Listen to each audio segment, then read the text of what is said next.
जी नमस्ते दोस्तों, आज आपको एक नए टूर पे लेके जाते हैं। और मेरे पीछे सबसे पहले आप देख ही लो, आपने पहले मेरा वो शहीद ऊधम सिंह वाला जो ब्लॉग है वो देखा होगा। उसमें थे मेरे दोस्त, वही हैं, हम पंजाब से आए हैं और आपको पूरा गुजरात घुमाएंगे। और पहले मैं इंट्रोड्यूस कर दूं, मेरे साथी है, मेरे नए साथी, ये ऊधम सिंह वाले ब्लॉग में नहीं थे। इनका नाम है सुरेंद्र मित्तल। और उसके बाद ये आपने देखी होंगे, पहले ब्लॉग हमने किया था ऊधम सिंह वाला, उसमें थे ये सुखजिंदर, हाँ सुखजिंदर खोखर, ये भी मेरे साथ ही है। तभी हमारी दोस्ती पड़ गई। और उसके बाद ये हमारा पहला जो एक साथ नया टूर है, इसको आप पूरा एंजॉय करना। और उसके बाद ये तो आप जानती हैं, इन्होंने उधर ऊधम सिंह जो हमने प्रोग्राम किया था उसकी इंटरव्यू जो की थी, टॉक शो किया था, इन्होंने किया था, वो भी हमारे साथ हैं। यही हमारे किंग है, यही हमारे लीडर हैं, ठीक है। उसके बाद ये गुरमीत जी हैं, ये भी हमारे उस दिन साथ ही थे। तो हमने एक नया ये ट्रिप गुजरात का बनाया है और इसमें हम आपको बहुत ही अच्छी जगह पे लेके जाएंगे, जैसे दीव बीच है और सोमनाथ टेम्पल। तो आपने जो भी ब्लॉग आगे आएगा वो पूरा ब्लॉग देखना है और गुजरात को पूरा एंजॉय करना है। अब हम यहाँ महसाना पीछे आप देख रहे होंगे, महसाना जंक्शन पे पहुँच गए हम। इसके बाद हम पाटन गांव जाएंगे और वहाँ एक रानी का बाव जो बहुत 10वीं सदी का है, यूनेस्को वर्ल्ड हेरिटेज का है, और वो आपको दिखाते हैं। चलो अब चलते हैं, आप पूरा एंजॉय करना हमारे साथ। चलो, विश्व विरासत धरोहर है वो रानी का बाव, पाटन के पास में है। 2014 में उसे घोषित किया गया था। हाँ 2014 में उनको घोषित कर दिया गया था यूनेस्को की तरफ से। भारत के 100 रुपये में उसका निशान आता है, चिन्ह आता है उसका। नया नोट 100 वाला, नीले वाला, हाँ उस पर उसकी फोटो आती है रानी के बाव की। हाँ चलो वहाँ चलते हैं। और आप मेरे चैनल को सब्सक्राइब जरूर कर लीजिए, क्योंकि आगे बहुत कुछ नया होने वाला है। चलिए,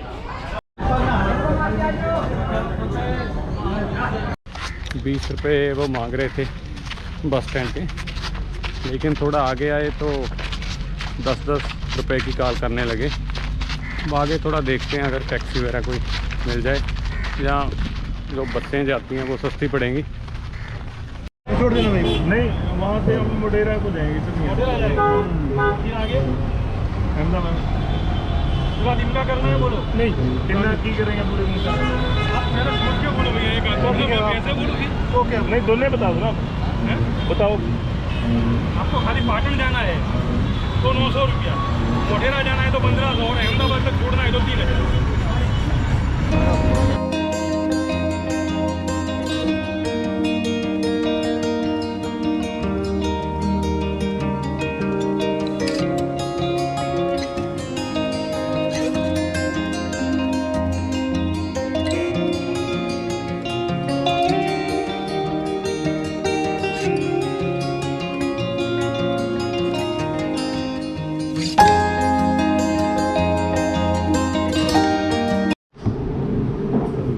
थाली दिए में 70 रुपीज़, 2 में चपाती है, ये दाल है, ये चना है, ये सेब है, 2 चपाती, ये सैलड भी साथ में दिया है।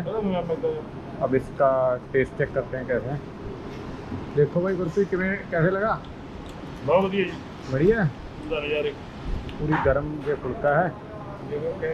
और आगे हमने जो गाड़ी है 1200 में गाड़ी कर ली, जो हमें आगे 2 जो हमारे स्पॉट है वो दिखाएगा। उसी ड्राइवर ने हमें यहाँ पे रोका है। अच्छा लग रहा है खाना, खाते हैं, देखते हैं।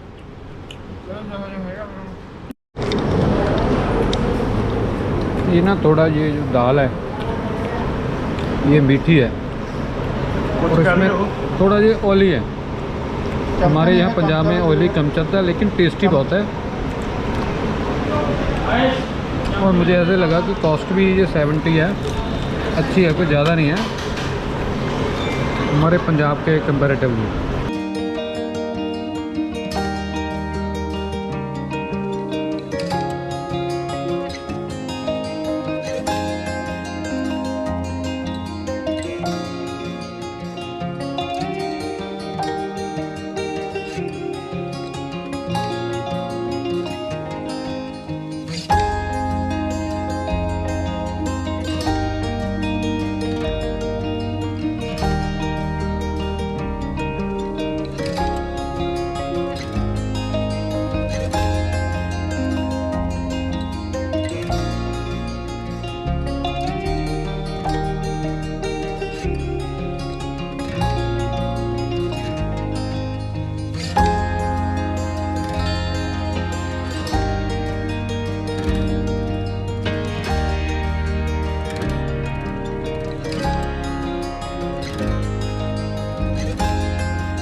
हाँ जी, हाँ जी। तो चावड़ा वंश में जो वनराज सिंह चावड़ा हुए, उन्होंने पाटन सिटी बिल्ड किया था ईस्वी सन 746 में, AD 7468 सेंचुरी में। उस टाइम इस पाटन सिटी का फुल नेम था अणहिलवाड़ पाटन। तो अणहिल कौन था? तो अणहिल नाम का एक शेफर था, चरवाहा, जो वनराज सिंह चावड़ा राजा उसका क्लोज फ्रेंड था, जिसने वनराज सिंह चावड़ा के लिए, राजा के लिए कोई अच्छी कामगिरी की होगी, इसलिए उसके फ्रेंड के नाम से रखा था अणहिलवाड़ पाटन, जो समय अंतर के बाद अभ्रंश होकर ओनली फॉर पाटन हो गया। चावड़ाओं ने गुजरात पर 200 साल शासन किया। चावड़ा वंश के बाद आया गुजरात में सोलंकी डायनेस्टी। तो सोलंकियों ने गुजरात पे 350 ईयर्स, 350 साल गुजरात पर रूलर रहा। तो सोलंकी डायनेस्टी को गुजरात का गोल्डन पीरियड माना गया, सुवर्ण काल। अब सोलंकी डायनेस्टी का जो भीमदेव सोलंकी फर्स्ट हुआ, भीमदेव सोलंकी फर्स्ट ने मोढेरा का सूर्य मंदिर बनाया। ये जो वाव है उनका रानी उदयमती ने बनाया। रानी उदयमती ने बनाया, इसी से क्या बोलता है, रानी का वाव। वाव मीनिंग स्टेप वेल, हिंदी में उसको बावड़ी बोलते हैं, गुजराती में से वाव बोलते हैं। तो रानी ने वाव कब बनाया? तो रानी ने वाव ईस्वी सन 1022-1063 के अंदर बनाया, AD 1022 to 63। तो built on 40 years this step well. बनने में 40 साल लगा। 11वीं सेंचुरी के लास्ट क्वार्टर में तो अभी 993 ईयर ओल्ड है। 1000 में ओनली फॉर 7 ईयर्स बाकी है। ज़्यादातर राजा क्या करेगा, अपनी रानी के लिए ऐसा मोन्यूमेंट बनाएगा, लेकिन यहाँ उल्टा है।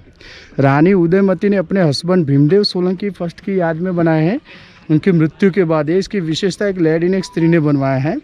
तो रानी ने अपने हस्बैंड की याद में बनाए, इसलिए इसको क्या बोला गया है, प्रेम का प्रतीक माना गया है। यहाँ से 2 किलोमीटर, और भारत में आप घूमेगा कहीं पर भी तो आपको लेडीज़ ने बनाया हुआ स्टेप वेल नहीं मिलेगा, केवल ये है। अब यहाँ से 2 किलोमीटर दूर सरस्वती रिवर है। अभी सरस्वती रिवर अंडरग्राउंड हो गई, लुप्त हो गई, लेकिन 13वीं सेंचुरी में सरस्वती रिवर में बिग फ्लड आया था। इसमें पूरा स्ट्रक्चर है ज़मीन में दब गया था, केवल पीछे का वेल दिख रहा है, कुआं, हाँ जी, वो कुआं ही खुला था, बाकी का स्ट्रक्चर सब ज़मीन बन गया था। अराउंड जो आपने गार्डन देखा, वो गार्डन नहीं था, वो किसानों के फार्म थे। तो किसान लोग देखिए, वो पानी निकालेंगे, वो पत्थर है ना, वो पानी निकालने का है। तो किसान लोग वहाँ से कोस द्वारा पानी निकाल के खेती करता था, पानी पीने के लिए यूज करता था, लेकिन किसानों को पता नहीं था कि नीचे ऐसा स्ट्रक्चर दबा हुआ है। अब आर्कोलॉजिकल्स ऑफ इंडिया ने इसके ऊपर रिसर्च किया और ASI ने 1958 से खुदाई करना स्टार्ट किया, 1958 से, और 1990 में फिनिश किया। कितना साल लगा? 32 ईयर्स। 32 ईयर्स। हाँ, 32 साल में पूरा स्ट्रक्चर, 32 साल खुदाई हुई है। हाँ, 32 साल खुदाई में लग गए। पूरा स्ट्रक्चर खुदाई करके बाहर निकाला और 2014 में वह वर्ल्ड हेरिटेज यूनेस्को में गया। नहीं, कब निकाला ये बाहर मिट्टी से खोद कर? 1958 से 1990 में, 1990 में, 1990 तक, 1958 तो लेके 32 साल की खुदाई चल रही। सैंडस्टोन गुजरात में सौराष्ट्र बोलते धागाधर, वहाँ से लाया गया है और इंटरलॉक सिस्टम से लॉक किया गया है। 2 तरह का लॉक, यहाँ देखिए, ये स्टोन लॉकिंग होता है, मेल फीमेल सिस्टम। एक पत्थर में होल करके इसके अंदर दूसरा पत्थर घुसाया जाता है, जिसमें सीमेंट चुनाई किया नहीं जाता है, तो स्टोन लॉकिंग बोलते हैं। ये वुड लॉकिंग होता है, 2 पत्थरों के बीच गैप करके इसके अंदर साग या शीशम का लकड़ा फिट किया जाता है। बारिश आएगा तो लकड़ा भीग फुल के एक्सपेंड होगा, भूकंप आए तो स्टेप बाहर नहीं निकलेगा। ਇਹ ਪਹਿਲੀ ਵਾਰੀ ਦੇਖਿਆ ਵੀ 2 ਪੱਥਰਾਂ ਨੂੰ ਜੋੜਨ ਲਈ ਲੱਕੜ ਦੀ ਵਰਤੋਂ ਕੀਤੀ ਗਈ ਹੈ ਨਾ, ਲੱਕੜ ਦੇ ਨਾਲ ਲੌਕਿੰਗ ਕੀਤੀ ਗਈ ਹੈ। उसको डव टेल सिस्टम बोलते हैं। ਡਾਟ ਕਿਹੜਾ ਕੀ ਬੋਲਦੇ? Dove tell system. ओके। 2001 में भूकंप आया ना भुज में, यहाँ पर भी भूकंप आया तो पूरा स्ट्रक्चर हिला, लेकिन एक भी पत्थर नीचे नहीं गिरा। तो इंटरलॉक सिस्टम का वो महत्व है, भूकंप आएगा, हिलेगा लेकिन गिरेगा नहीं। ऊपर से लेके यहाँ तक ये पूरा स्ट्रक्चर ASI ने नया बनाया सपोर्ट के लिए। वो गोल पीस है, कीर्ति स्तंभ था जो 13वीं सेंचुरी में फ्लड है, उससे टूट के गिर गया। ये दोनों तरफ दीवार है, ASI ने नया बनाया सपोर्ट के लिए। वो ईंटों का ब्रिक्स है, वो रिपेयरिंग किया है। और लास्ट वाले जो वर्टिकल फ्लोर है, खड़े फ्लोर, वो 7 मरले थे, इसलिए पाटन का वाव यानी 7 मरले का वाव। फर्स्ट फ्लोर टूट गया, अभी 6 मरले बचे हुए हैं, तो पाटन का वाव यानी 7 मरले का वाव।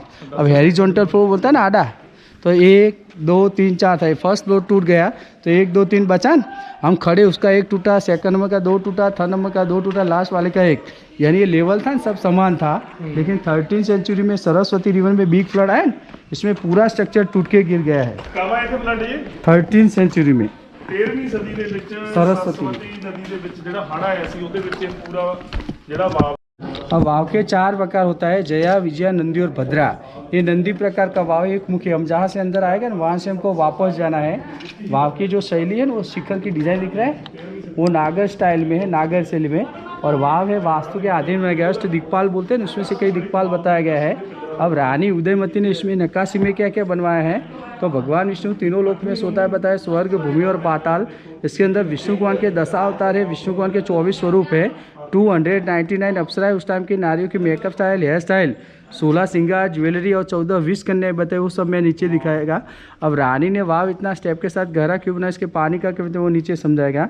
रुकिए, वो स्वर्ग में सोता है विष्णु, देखा उस तरफ आइए मिडल में सर। अच्छा जी, हाँ सामने दिख रहा है, बिल्कुल सामने, बीच में ही दिखेगा, बीच वहाँ नहीं दिखेगा, इधर वो दिख रहे हैं सामने। ये नहीं, ये मेरी इंग्लिश उस तरफ, बीच में ही आना पड़ेगा आपको, बीच में ही देखेगा। हाँ जी, हाँ सामने वो हाँ, वो स्वर्ग, भूमि और पाताल 3 लोक में सोता है अब विष्णु है। ओके? अच्छा, प्रतीक बनाया उस वर्ग का, आकाश, भूमि ते पताल, तीन। अच्छा, ताही दे 3 बनाए ने। हाँ। अब देखिए सर, ऊपर का जो लेडीज है सब अप्सराएं है, ये भी लेडीज है, सब अप्सराएं बताई गई है। सामने देखिए ये सब अप्सराएं बताई गई, कोई आईने में देखिए कोई बांसुरी बजा रही है।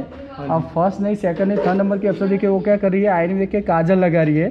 तो उस जमाने में भी लेडीज मेकअप करती थी, जो आज इससे भी ज़्यादा करती है। अच्छा, 13ਵੀਂ ਕਿਹੜੀ ਸਦੀ ਦੇ ਵਿੱਚ ਬਣਾਇਆ ਸੀ? 11th सेंचुरी के लास्ट क्वार्टर में। अच्छा, 11ਵੀਂ ਸਦੀ ਦੇ ਵਿੱਚ ਵੀ ਜਿਹੜਾ ਮੇਕअप ਦੀ ਪ੍ਰਣਾਲੀ अब ਇੰਡੀਆ देखिए ਚੱਲਦੀ। ये स्क्वायर में ज्योमेट्रिकल आकार है, उस सब स्क्वायर में भौमितिक आकार है। आप पाटन का पटोला साड़ी देखिएगा ना, तो सब प्रिंट मिलेगा। पटोला साड़ी का डिजाइन यहाँ से लिया गया है। ਪਟੋਲਾ ਅਸੀਂ ਵੀ ਵਰਤਦੇ हाँ, ਹਾਂ, ਗੁੱਡੀਆਂ real- ਪਟੋਲੇ शब्द। हाँ, अच्छा, मैं वो आपको- ਇੱਥੋਂ ਦੀ ਸਾੜੀ।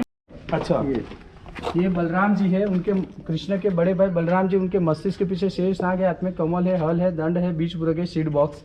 ये छोटा बलराम, उनके हाथ में छोटा कृष्णा, उनके हाथ में बटर माखन बताया गया है। ये भैरवी, उसके हाथ में खोपड़ी है, पैरों में चप्पल है। देखिए उस जमाने में हील वाला चप्पल था। अच्छा, उस जमाने च भी हील वाला चप्पल। हाँ यार, कमाल है ना। आ देखो चप्पल, पीछे हील वाला ऐसे लिखिए चप्पल। तो हील वाला चप्पल। अब देखिए ये परशुराम है, धनुष से बाण, परशु और फल बताया, भगवान परशुराम है। ये भैरव, ये अंगड़ाई लेती है अप्सरा, ज्वेलरी कितनी फाइन है। साधु महात्मा कामना का निषेध करता है, साधुओं का जीवन लोगों का भला करने के होता है, कामना के लिए नहीं। ये भगवान बुद्ध बताया गया है, उनके हाथ में कमल है, अक्षमाला वलकल है, बुद्ध भगवान। ये शिखर का डिजाइन वो अच्छा नागर से ਇਹ लिया ਬੁੱਧ ਦੀ ਹਾਂ, ਤਸਵੀਰ। ਬੁੱਧ। ਇੱਕ ਮਿੰਟ ਜੀ, ਇਹ ਸਾਰੀਆਂ ਮੂਰਤੀਆਂ ਜਿਹੜੀਆਂ ਖੰਡਿਤ ਕੀਤੀਆਂ ਮਿਲਦੀਆਂ, ਜਿਸ ਤਰ੍ਹਾਂ ਇਹ ਤੋੜੀ गई है ना, ये ये लगभग। तोड़ ही नहीं गई हाँ है, जी। ऐसे वेदरिंग लगता है तो गिर जाता है। अच्छा, अब देखिए लिपस्टिक लगाती हुई लेडीज है, पैरों में मेहंदी लगा रहा है, तो उस अच्छा, जमाने में लिपस्टिक लगा रही क्या है। बात है। तो उस जमाने में नेचुरली फूलों का लिपस्टिक था। देखिए फूलों का लिपस्टिक था उस जमाने में। आप देखिए कल के अवतार है, एक भगवान विष्णु ऐसा 10वां कल के अवतार धारण करेगा, कल के अवतार। होगा। देखिए घोड़े के पैरों के नीचे दुष्टों को मार रहा है, पैरों में हॉल बूट गम बूट पहना हुआ है, हाथों में तलवार है, दास ने छाता पकड़ा है, अच्छा अच्छा अच्छा, आ देखो जी, बूट है ना, बूट। हॉल बूट बोलते हैं, गम बूट। हाँ जी, हाँ जी, हाँ जी। हाथों में तलवार है, दास ने छाता पकड़ा, दासियों के कटोरे में अमरूद ਇਹ डाला। ਇੰਨੇ 100 ਸਾਲ ਪਹਿਲਾਂ ਇਸ ਤਰ੍ਹਾਂ ਦੀ ਕਲਪਨਾ ਕਰਨੀ ਵੀ ਦੇਖੋ ਵੱਡੀ ਗੱਲ ਸੀ, ਹੈ ਨਾ, ਬਣਾਉਣ वाले ਦੀ ਤਾਂ। ऐसा शास्त्रों में कहा गया है। हाँ जी। वो अफसर इतनी ब्यूटीफुल सुंदर बताया कि मंकी दीवाना होके कपड़ा खींच रहा है। देखिए हम बोलता है मन मरकट होता है, चंचल होता है। हाँ जी, हाँ जी। वो महिषासुर मर्दिनी दुर्गा माता लायन जैसे को मारा, माता जी ने राक्षस को त्रिशूल मारा, उसको चोटी पकड़ा है। वो अप्सरा आईने में देख के एयरिंग कर रही है, वो अप्सरा एयरिंग बता रही है। ਇਹ ਕਿੰਨਾ ਡੂੰਘਾ ਜੀ ਇਹ? वो साधु महात्मा योगी योग कर रहा है, बीच में विष्णु है, वो अप्सरा बांसुरी बजा रही है। 3 लोक में सोता है विष्णु, देखा भूमि पे। हाँ। ये कॉर्नर में 2 विष्णु, इस तरफ कॉर्नर में 2 विष्णु। अब इस तरफ आ रही है। ਇਹ ਆਪਾਂ ਕੁਝ ਸਾਥੀ ਲੇਟ। इंद्र है, उनके हाथ में वज्र, नीचे हाथी में बोलते हैं पूर्वा इंद्र। ये राम अवतार है, धनुष से बाण, तलवार, ढाल बताया गया, रामा अवतार। अराउंड स्मॉल स्मॉल 10 अवतार है। ये अंगड़ाई लेती है अप्सरा, ज्वेलरी कितनी फाइन है, साधु महात्मा कामना का निषेध करता है। ये वामन अवतार है, बटुक हाथ में, छाता यक्ष माला, बलि राजा को तीसरे पैर में पाताल में भेजता है वो। ये विष कन्या, उसके पैरों में सांप बताया गया है। ये अप्सरा बताई, ज्वेलरी कितनी फाइन बताई गई है। ये विष्णु जी का वराह अवतार है, हिरण्याक्ष रास को मार के समुद्र में से धरती माता को बाहर निकालता है। देखिए लेडीज के रूप में, स्त्री के रूप में, भूमि माता हाथ पर बैठी है स्त्री के रूप में। बाद में किए ये विष कन्या, उसके पैर पे देखिए पीकॉक है, पीकॉक जैसी ब्यूटीफुल सुंदर होती है। इसके हाथ के पास सांप है, सांप जैसी जहरीली होती है। ऊपर देखिए 3 आउल है, देखा आउल होता नाइट को देखता है, नाइट को शिकार करता है। तो विष कन्या भी नाइट को शत्रु राजा को ऐसे मारती है कि शत्रु राजा को भी पता नहीं चलता उसकी मृत्यु कैसे हुआ। उसका उल्लेख चाणक्य नीति में किया गया है। बाद में कि वो विश्वामित्र का तपोभंग करके दाढ़ी खींचती हुई मेनका अप्सरा है। वो बहुत सारे आते हैं, काल भैरव है, उनका एक डॉग होता है, पैर के पास डॉग है। और उज्जैन में भी काल भैरव का टेम्पल है। वो अप्सरा है, कोने में विष्णु है, वो साधु महात्मा है, बीच में विष्णु है, वो विष कन्या, उसके हाथ में सांप है। अब नीचे आइए धीरे धीरे। उसके बैक पीठ पे होता है किचक बोलते हैं। कीचक है। हाँ किचक भीम मारता है ना किचक। हाँ जी, हाँ जी, हाँ जी, विराट नगर। यहाँ एक कलश बोलते हैं। ये जो कलशम, ये जो टोटली पिलर है, सभी पिलरों में ऐसा शुभ और पवित्र कलश बताया गया है। अब देखिए ये पंचतंत्र में स्टोरी आता है मगर और बंदर का। ਅੱਛਾ ਮਤਲਬ ਇਹ ਕਹਾਣੀਆਂ ਉਹਨਾਂ ਸਮੇਂ ਦੇ ਵਿੱਚ ਵੀ ਪ੍ਰਚਲਿਤ ਸੀ। ਦੇਖੋ ਆਪਾਂ ਹੁਣ ਤੱਕ ਪੜ੍ਹਦੇ ਆਏ ਆ ਕਹਾਣੀ ਮਗਰਮੱਛ ਤੇ अपनी बंदर वाली ਇਹਦੇ ਵੀ चित्र ਜਿਹੜਾ ਅੱਜ ਤੋਂ 900 साल ਜਾਂ 1000 साल ਪਹਿਲਾਂ बनी है। अब सामने देखिए सर वो फर्स्ट पिलर है, कलश के नीचे देखिए वो बच्चा शेर के साथ खेलता बताया, देखा? हाँ जी हाँ जी। तो दुष्यंत और शकुंतला का पुत्र भरत था जो शेर के साथ खेलता बताया है, जिसे अपने देश का नाम पड़ा है भारत। ओके। क्योंकि वो बहादुर बच्चा था जो शेर के साथ खेलता, इसलिए देश अपने देश का नाम पड़ा है भारत। केड़ा पुल है ये कलश के नीचे, ऐसे कलश के नीचे। आ दूजे वाले ये फर्स्ट, ये फर्स्ट वो ऊपर की चुका है ना? नहीं नहीं, ये फर्स्ट पिलर कलश के नीचे देखिए। ओके। आपने आओ दुष्यंत और शकुंतला का पुत्र भारत, देखा? यहाँ देख लीजिए तू अपनी बात करनी कमेंट्री। वो पाताल में सोता विष्णु है, पीछे कुआं एक कुंड है, ये कुंड है ना स्टेप वाला है। अब आपको क्वेश्चन होगा कि रानी ने वाव इतना स्टेप के साथ गहरा क्यों बना, इसके पानी का क्या महत्व है? तो पहले के ज़माने में लेडीज़ पानी लेने के लिए कहाँ जाती थी? वेल कुएं पे जाएगी तो क्या करेगी? रस्सी से बर्तन बांधेगी, कुएं में फेंकेगी, रस्सी से खींचेगी, मटके भरेगी और घर ले जाएगी। तो रानी ने सोचा जो भी लोग यहाँ पानी पीने के लिए आए, लेडीज मटका भर के ले जाने के लिए, विष्णु भक्त जल चढ़ा के प्रे करने के लिए आए। तो पीछे कुआं एक कुंड है ना स्टेप वाला, पहले कुएं में चरा था स्प्रिंग वाटर, तो स्प्रिंग वाटर ओवरफ्लो के नीचे से आगे कुंड में आता था। बारिश का पानी कुएं कुंड दोनों में जमा होता था। अब जिसको पानी पीना है, भरना है, भगवान विष्णु को जल चढ़ा के प्रे करना, लोग क्या करेगा? धीरे धीरे स्टेप उतर के कुंड में जाके प्यासे लोग दोनों हाथ से पानी पी सकता है, लेडीज मटका भर के सिर पे रख के ले जा सकता है, और विष्णु भक्त विष्णु को जल चढ़ा के प्रे कर सकता है। उनको अंदर रस्सी बर्तन का जरूरत रहेगा नहीं, इसलिए रानी ने वाव इतना स्टेप के साथ गहरा बनाया, इतना नक्काशी वाला है, इसलिए अपने इंडिया का, भारत का फर्स्ट नंबर का वाव माना गया है और इसलिए वर्ल्ड हेरिटेज यूनेस्को में गया है। बट यहाँ का वाटर लेवल डाउन हो गया ना, तो पानी निकलेगा नहीं। बारिश आ गया तो उसका पानी 1 महीना 2 महीना 3 महीना पीछे कुएं में रहेगा, फिर सूख जाएगा। अभी जो बारिश हुआ उसका थोड़ा पानी जमा हुआ है। अब देखिए ये आडी लाइन में लेडीज दिख रहा है दोनों तरफ, ये सब अप्सराएं बताई गई है। सामने की स्मॉल स्टेचू बैठा है सब लक्ष्मी जी का है, इसके ऊपर की आडियल में खड़ा सब विष्णु है, उसके ऊपर की आडियल में सब विष्णु है। अब इस तरफ के सामने भी स्मॉल स्टेचू सब लक्ष्मी जी का, उसके ऊपर की आडियल में खड़ा विष्णु है, उसके ऊपर की आडियल में सब विष्णु है। फिर आर्कोलॉजिकल्स ऑफ इंडिया ने 1950 से खुदाई करना स्टार्ट, 1950 से ये साइड ने खुदाई करना स्टार्ट किया और 1990 में ये पूरा स्ट्रक्चर बाहर निकाला था। बाद में देखिए ये 7 मरला कैसे बनता है, 1 2 3 4 5 6 ऊपर का टूट गया, हो गया 7 स्टोरी स्ट्रक्चर है। बाद में ऊपर से देखिए तो ऐसा पानी मिलेगा आपको कुएं में, तो पीछे कुआं है, पीछे कुएं का पानी, बॉटम है ना ये, ऊपर से आप रेलिंग से देख सकते हैं, लेकिन क्या हुआ रेलिंग हिल गया तो आपको ऊपर चढ़ के देखने देगा, इसलिए मैं आपको यहाँ दिखा रहा है। तो कुएं में अभी ऐसा पानी है। हाँ ठीक है, ओके, फोटोग्राफी कर लिया। नमस्कार दोस्तों, आज हम पहुँचे हैं गुजरात के पाटन शहर में। पाटन के पास ये रानी का बाव है। बाव का मतलब कुआं, जिसे राजस्थानी में बावड़ी बोलते हैं, स्टेप बेल इंग्लिश में बोलते हैं, वो रानी का बाव है जो 10वीं 11वीं सदी का बना हुआ है। आप देख सकते हो ये 20 मीटर चौड़ा, 27 मीटर गहरा और 64 मीटर के लगभग लंबा है। कई मंजिलें नीचे धरती में भूमिगत तरीके से बना हुआ है। कहते हैं कि पुराने समय में जो सरस्वती नदी थी जो अब विलुप्त हो चुकी है, उससे से इसमें पानी भरा जाता था। आज से कई सौ साल पहले 13वीं सदी में जब जो बाढ़ आई सरस्वती नदी में, उसमें जो सारी जो बावड़ी थी, बाव थी, वो उसमें कीचड़ भर गया, वो मिट्टी से भर गया। उसके बाद 1958 में जब आर्कियोलॉजिकल सर्वे ऑफ इंडिया, भारतीय पुरातत्व सर्वेक्षण के अंडर इसको लिया गया, तब से लेकर 1990 तक लगभग 32 साल इसकी खुदाई चली। और 32 साल के बाद जो आप ये सारा दृश्य देख रहे हैं, इतनी मेहनत के बाद ये सारा दोबारा जो निकाला गया धरती से, इसलिए इसको यूनेस्को वर्ल्ड हेरिटेज साइट, विश्व विरासत स्थल घोषित किया गया है इसे यूनेस्को द्वारा। आज जो आप देखते हैं 100 रुपये का वो नीले रंग का नोट भारतीय सरकार द्वारा जो चलाया गया है, नया नोट, उस पर इसकी तस्वीर बनी हुई है रानी के बाव की।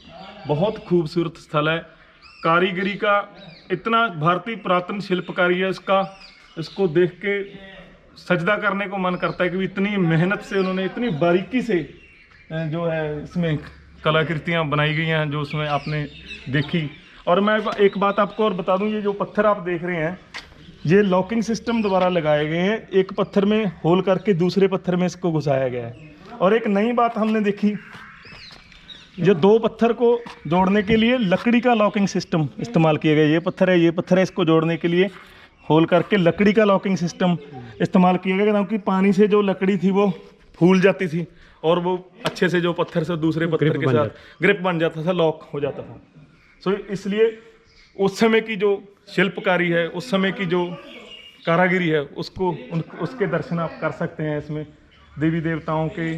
और दूसरी जालियाँ और पटोला साड़ी जो पाटन की मशहूर है, जिसकी बोलते हैं भी लाखों रुपए में कीमत होती है, उसका डिज़ाइन भी यहाँ पर पत्थरों पे नक्काशी करके जो बनाया गया है। आप देख सकते हो आगे तक जो 27 मीटर गहरी है और 64 मीटर तक लंबी, 20 मीटर चौड़ी ये रानी की बाव। आप एक बार जब भी पाटन की तरफ आएँ गुजरात में तो आप इसको ज़रूर देखें। बहुत ही अच्छा वर्ल्ड हेरिटेज साइट है रानी की बाव। एक्चुअल में ये एक तरह का डैम था। यहाँ जो पीछे जगह दिख रही है, हज़ारों साल पहले यहाँ सरस्वती नदी थी। सरस्वती नदी से पानी यहाँ एक तालाब में कलेक्ट कर लिया जाता था और आगे जो हम रानी का बाव देख के आए हैं वहाँ एक कंट्रोल्ड मैनर से यहाँ से वो चला जाता था।